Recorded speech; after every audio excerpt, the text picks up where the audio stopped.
Trex. So it's been a couple weeks since I've been out here. Looks like the last time I was here we were pouring this the walls and the floor for the shed, that monopore. Looks like that was pretty successful.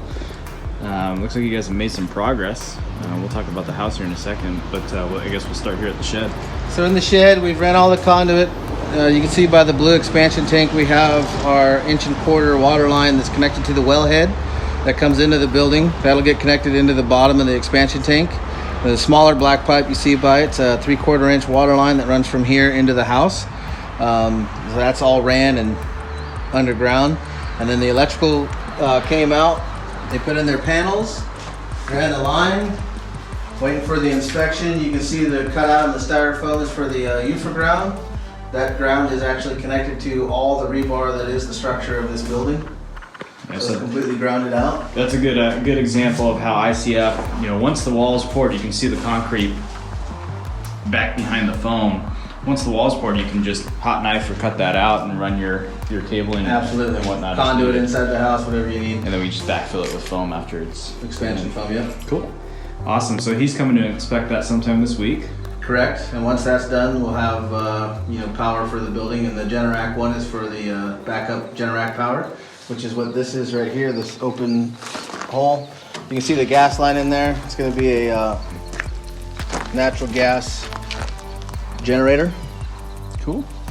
And that pad will go out here a little bit to the side of the doorway.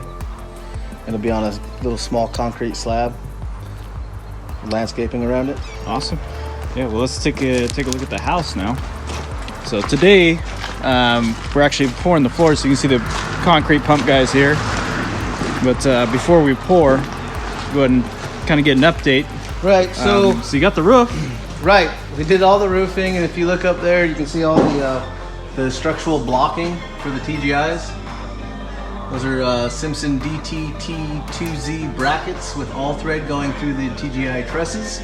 And what that does, it's like hurricane rated, wind rated,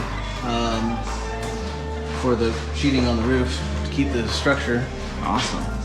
I don't think many people anticipated having something like that in here. No, it took a little longer than anticipated because of the way it was engineered, but it's definitely not going to go anywhere. And we sheeted it, and we put a layer of water and ice peel and stick on the roof to keep it dried in. The roofing guy should be out here later this week to put the sheet metal on. Awesome. Cool. Now let's move down to these floors. This is definitely so this not conventional. No, this is custom milled 2x4 inch cedar planks that we're using as expansion joints. So once the concrete is poured, you'll actually see the top of these 2x4s. And you can see we laid it out in a diagonal pattern to the building to give it a symmetrical appearance. Yeah, so this is this will help prevent cracking in the future, correct? Correct. So if you pour this whole slab at one time, you will have cracks. Mm-hmm. But by breaking it down into 8x8 squares, you eliminate that, and you allow the expansion joints to do what they're supposed to do, which is prevent the concrete from cracking. And you can see what we did. We put wire mesh in the bottom. Underneath the black plastic, you can see that's our vapor barrier, but underneath that is 2 inches of rigid foam that we laid down before the vapor barrier. And then we have rebar going through the expansion joints to tie each concrete slab together. So if there was ever any shifting, they would shift together and one wouldn't pop up without the other one popping up. Right. So, and on top of that, it kind of gives a different aesthetic look as well, because I was talking to TD and he said that we're gonna, instead of doing a full poly color overlay on this one, right, we're gonna do almost like a polished overlay, correct? Where you'll still see the concrete, and you'll see the top of the wood. It'll all be flush. Correct. Awesome. Yeah, this is gonna be pretty impactful. We're pretty excited to see how well this turns out. And then around the perimeter of the room, you can see a pressure treated 1x4. And all that does is help us set our finished grade, and it gives us something to screed against the wall with. Absolutely. If you want to go over to the patio, we're doing something a little different there with the expansion joints. We're using a different material. Oh yeah, let's go take a look. This is the covered patio.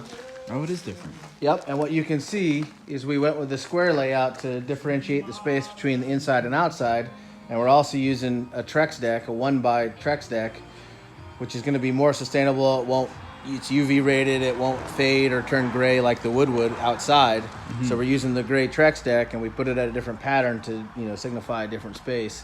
And it's going to work the same way as the 2x4s in the house. It's going to work as expansion joints and break up the concrete slab from being one massive one to multiple rectangles. Gotcha. So the 2x4s that are bracing right now will be removed. Those will be removed, and all you will see is the dark gray Trex Deck. Gotcha. So we're pouring three of these squares, staggered squares today. And the footing for the barbecue and fire pit, fireplace. Awesome. Cool. Thanks again, Patrick. We'll anticipate this truck coming in here shortly, and we'll get some video footage of that, and we'll see how this floor turns out.